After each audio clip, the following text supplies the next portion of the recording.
આફતના પાણી ઓસર્યા બાદ મંત્રીઓ હવે સ્થિતિનો તાગ મેળવશે અને બે મંત્રીઓની મુલાકાત બાદ આજે ગૃહ રાજ્યમંત્રી વડોદરાની મુલાકાતે આવવાના છે અને હર્ષ સંઘવી બપોર બાદ ગાંધીનગરથી વડોદરા જવા માટે રવાના થશે। વડોદરાની પૂરની પરિસ્થિતિ અંગે સમીક્ષા તેમના દ્વારા કરવામાં આવશે તો આરોગ્ય સહિત સ્વચ્છતા મુદ્દે ગૃહમંત્રી સ્થાનિક તંત્રને જાણકારી આપશે। તો હવે ગૃહ રાજ્યમંત્રી હર્ષ સંઘવી પણ વડોદરા ખાતે પહોંચવાના છે અને બપોરના સમયગાળા દરમિયાન તેઓ ગાંધીનગરથી વડોદરા જવા માટે રવાના થશે। તો આફતના પાણી ઓસર્યા બાદ હવે મંત્રીઓ સ્થિતિનો તાગ મેળવશે અને તેમના દ્વારા સમીક્ષા કરવામાં આવશે। બે મંત્રીઓની મુલાકાત બાદ આજે ગૃહ રાજ્યમંત્રી હર્ષ સંઘવી વડોદરાની મુલાકાતે જવાના છે ત્યારે હર્ષ સંઘવી બપોર બાદ ગાંધીનગરથી વડોદરા જવા માટે રવાના થશે તો વડોદરાની પૂરની પરિસ્થિતિની સમીક્ષા કરવામાં આવશે। વડોદરામાં જે પ્રમાણે ચારે બાજુ પાણી જ પાણી જોવા મળી રહ્યું છે અને પરિસ્થિતિ વણસી રહી છે ત્યારે હવે તે જ પરિસ્થિતિની સમીક્ષા તેમના દ્વારા કરવામાં આવશે। અમારી સાથે સંવાદદાતા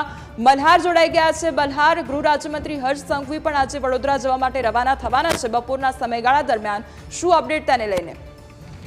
કોમલ, નજર કરવા જઈએ તો બરોડાના ઉપરવાસમાં થયેલા ભારે વરસાદના કારણે વિશ્વામિત્રી જળસ્તરમાં સતત વધારો થયો હતો અને જેના પગલે વિશ્વામિત્રી નદીનું પાણી જે છે તે બરોડામાં ફરી વળ્યું હતું, જેથી બરોડાના કેટલોક ભાગમાં જે છે તે જળમગ્ન બન્યા હતા। ત્યારે રાજ્ય સરકારના બે મંત્રીઓ જગદીશ વિશ્વકર્મા અને આરોગ્ય મંત્રી ઋષિકેશ પટેલ જે છે છેલ્લા 2 દિવસથી બરોડાની પરિસ્થિતિનો તાગ હાંસલ કરીને સ્થાનિક વહીવટીતંત્ર સાથે બેઠક કરી હતી, પરંતુ હવે રાજ્યના ગૃહપ્રધાન હર્ષ સંઘવી જે છે તે બપોર બાદ બરોડા જવા માટે રવાના થવાના છે અને ત્યાં આગળ તેઓ જે છે તે પૂરની પરિસ્થિતિની સમીક્ષા કરશે। ઉપરાંત સ્થાનિક વહીવટીતંત્ર સાથે બેઠક કરીને બરોડાને ફરી વખત ધબધબતું કરવું એટલે કે ફરી વખત બેઠું કરવું તેને લઈને જે છે તે ચર્ચા વિચારણા જે છે સ્થાનિક તંત્ર સાથે કરશે। આ ઉપરાંત આરોગ્ય અને સ્વચ્છતાના ઉપર વધુ ભાર જે છે તે હર્ષ સંઘવી પોતાના પ્રવાસ દરમિયાન આપશે। એટલે કે બરોડામાં જે નદીના પૂર આવ્યા છે જ્યાં ગંદકી વધુ ફેલાય છે ત્યાં સ્વચ્છતા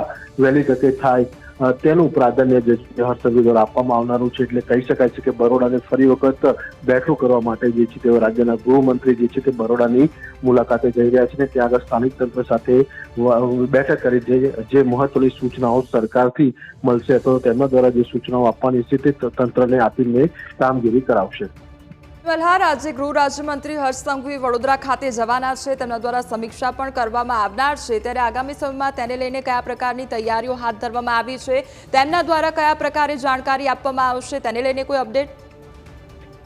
ચોક્કસ રાજ્યના ગૃહમંત્રી જે છે તે બપોરના સમયે જે છે તે બરોડા જવા માટે રવાના થવાના છે અને ત્યાં આગળ તેઓ જે છે તે આરોગ્ય વિભાગની ટીમ સાથે જે છે તે સૌથી પહેલા બેઠક કરશે, કારણ કે પૂરના પાણી જે રીતે બરોડામાં ફરી વળ્યા છે તેને લઈને કમાન્ડ એન્ડ કંટ્રોલ સેન્ટરની પણ જે છે તે હર્ષ સંઘવી લગભગ 3:30 વાગ્યાની આસપાસ જે છે તે મુલાકાત લેવાના છે। આરોગ્ય વિભાગના અધિકારીઓ સાથે બેઠક કરશે અને જરૂરિયાત દવાઓનો જથ્થો ત્યાં આગળ લોકોને મળી રહે તે પ્રકારની વ્યવસ્થા જે છે તેની જવાબદારી તેઓ નિભાવશે। જી મલ્હાર, સમગ્ર માહિતી બદલ આપનો આભાર।